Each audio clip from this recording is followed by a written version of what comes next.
सरहद के उस पार जो आतंकवादी हैं वो तैयार बैठे हैं और हम भी उनके लिए इस तरफ तैयार बैठे हैं।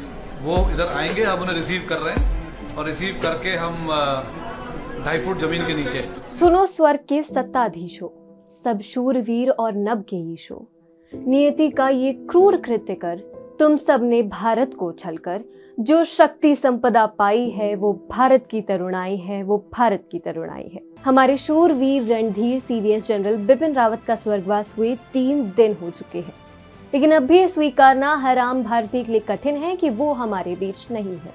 जिस प्रकार भारत के पूर्व राष्ट्रपति डॉक्टर अब्दुल कलाम को पीपल्स प्रेसिडेंट कहा जाता है, उसी प्रकार हमारे सीडीएस बिपिन रावत जी को पीपल्स जनरल कहा जाना चाहिए, क्योंकि उनका हर कदम देश के लोगों और देश की रक्षा में था। सीडीएस रावत अब शारीरिक रूप से हमारे बीच नहीं है, लेकिन देश प्रेम की भावना से ओतप्रोत उनका हर शब्द आज भी हमारे बीच है और हमेशा रहेगा।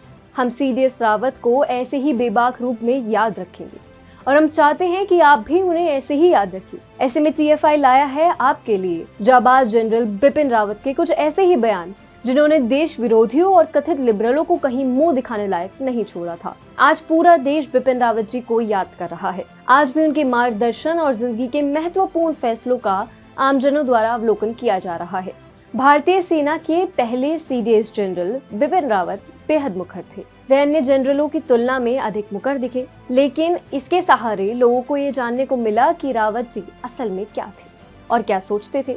आज इस खास पेशकश में हम ऐसे ही टिप्पणियों को देखेंगे और उनके रास्ते सीडीएस रावत को समझने का प्रयास करेंगे। देखते हैं सबसे पहला बयान। चीन के मुद्दों पर बिपिन रावत हमेशा से मुखर थे। गलवान के बाद जब उनसे चुनौतियों के बारे में पूछा गया तो उन्होंने कहा, And I wish to assure you that we are fully prepared for any eventuality that we may be faced with. General Bipin Rawat ने भारत चीन के बीच हिंसक झड़पों का जिक्र करते हुए ये कहा था। इतना ही नहीं, भारतीय सैनिकों की सेवाओं पर उन्होंने कहा था, हम ना तो कृतज्ञता जानते हैं और ना ही तालियां, क्योंकि हम उर्दू की एक पंक्ति में छिपे शाश्वत ज्ञान में दृढ़ता से विश्वास करते हैं और वो पंक्ति है, खामोशी से बनाते रहो पहचान अपनी, हवा खुद तुम्हारा तराना गाएगी। इसके अलावा उन्होंने ये भी कहा था कि उनसे कई बार युवा आके कहते हैं कि उन्हें भारतीय सेना में नौकरी चाहिए। तब उन्होंने कहा था कि अक्सर देखा गया है कि लोग भारतीय सेना को एक एम्प्लॉयमेंट का जरिया मानते हैं, नौकरी हासिल करने का जरिया। मैं आपको एक चेतावनी देना चाहूँगा कि ये गलतफहमी अपने दिमाग से दूर निकाल दें। भारतीय सेना एक नौकरी का जरिया नहीं है। अगर आपने भारतीय सेना में शामिल होना है तो आपको शारीरिक और मानसिक रूप से हर तरीके से आपको मजबूती दिखानी है। प्रॉक्सी वॉर पर मुखर होकर सीडीएस रावत ने कहा था कि You have a neighbor which has engulfed us in a proxy war, and this proxy war is here to stay. It is not going to get over. So you got to have a strong force to take care of your security on the borders and within. इतना ही नहीं, कश्मीरी पत्थरबाजों को लेकर CDS Rawat ने सभी उग्रवादियों को तमाचा जड़ा था। उन्होंने कहा था कि जब लोग हम पर पत्थर फेंक रहे हैं, जब लोग हम पर पेट्रोल बम फेंक रहे हैं और मेरे लोग मुझसे पूछ रहे हैं, आर्मी के जवान मुझसे पूछ रहे हैं कि हम क्या करें, तो मुझे क्या कहना चाहिए? वहीं रुको और मरो। मैं राष्ट्रीय ध्वज के साथ एक अच्छा ताबूत लेकर आऊंगा और आपके शरीर को सम्मान के साथ घर भेजूंगा? बिल्कुल नहीं। इतना ही नहीं, सेना की भारी मौजूदगी को देखते हुए सीडीएस रावत ने इसकी जरूरत को भी बताया था। उन्होंने कहा था कि विरोधियों को आपसे डरना चाहिए और साथ ही साथ आपके लोगों को भी आपसे डरना चाहिए। भारतीय सेना एक मिलनसार सेना है, लेकिन जब हम कानून व्यवस्था बहाल करने के लिए हमें बुलाया जाता है तो लोगों को हमसे डरना पड़ता है। एक बार तो सीडीएस रावत ने बातचीत से बदलाव की गुंजाइश को ही निकाल दिया था। ये पूछे जाने पर कि क्या कश्मीरी लोगों तक पहुंचने के लिए कोई राजनीतिक पहल होनी चाहिए, सेना प्रमुख ने कहा था कि यह सरकार को तय करना है। उन्होंने कहा कि क्या अतीत में राजनीतिक पहल नहीं की गई? नतीजा क्या रहा? आपके पास कारगिल था। उनके एक बयान से तो उग्रवादियों और अर्बन नक्सल्स की हालत खराब हो गई थी। उन्होंने चीन, पाकिस्तान और आंतरिक सुरक्षा खतरों का जिक्र करते हुए कहा था कि भारतीय सेना 2.5 मोर्चे के युद्ध के लिए पूरी तरीके से तैयार है। अब आप समझदार हैं कि उन्होंने एक मोर्चा चीन और एक अन्य मोर्चा पाकिस्तान को बताया था। अब आधा मोर्चा कौन सा है ये सब जानते हैं। इतना ही नहीं, जब एक पत्रकार ने उनसे सेना में समलैंगिकता को लेकर एक प्रश्न पूछा तो बिपिन रावत ने बड़े ही सहज अंदाज में कहा, When the army is conservative, I will tell you, we aren't modern. We haven't modernized. We are neither westernized, we are conservative. Now what I wish to highlight here is, why didn't we have this in the Army Act, this act? It was not thought of. In the army, we never thought this can happen. So we didn't have this act. Anything that was thought of was put in the Army Act. This was something unheard of in the army when the Army Act was made.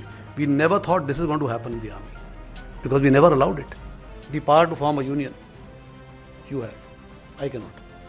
So there are some issues where we are different. We are different because some things have been made different for us. आतंकवादियों को लेकर तो हमारी CDS के तेवर हमेशा सख्त रहे। जानते हैं, एक बार एक पत्रकार द्वारा पूछे जाने पर कि वो कश्मीर में आतंकियों से कैसे लड़ रहे हैं, उन्होंने कहा था कि इन्फिल्ट्रेशन जैसे आपको बताया जा चुका है, ये जारी रहेगा। सरहद के उस पार जो आतंकवादी हैं वो तैयार बैठे हैं और हम भी उनके लिए इस तरफ तैयार बैठे हैं। वो इधर आएंगे, हम उन्हें रिसीव कर रहे हैं और रिसीव करके हम 2.5 फुट जमीन के नीचे।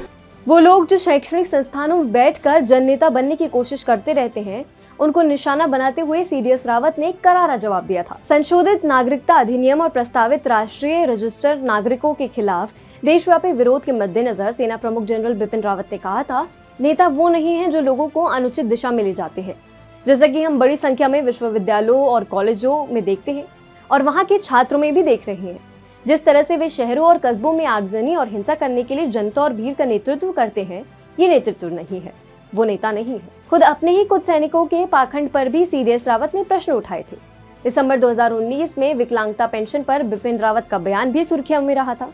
इतना ही नहीं, अल्टीमेट थग लाइफ मूवमेंट तो तब आया जब 2017 में जनरल बिपिन रावत ने भी कश्मीर में पथराव करने वालों पर एक बयान दिया, जिससे विवाद भी पैदा हो गया था। जनरल बिपिन रावत ने कहा कि काश ये लोग पथराव करने की बजाय हम पर गोलियां चलाते तो मुझे खुशी होती, फिर हम भी खुलकर वो कर पाते जो हम करना चाहते हैं। सीडीएस रावत ने कहा था कि भारतीय सेना एक मिलनसार सेना है, लेकिन जब हमें कानून व्यवस्था बनाने के लिए बुलाया जाता है तो लोगों को हमसे डरना चाहिए, कभी खट्टे, कभी मीठे, कभी कड़वे।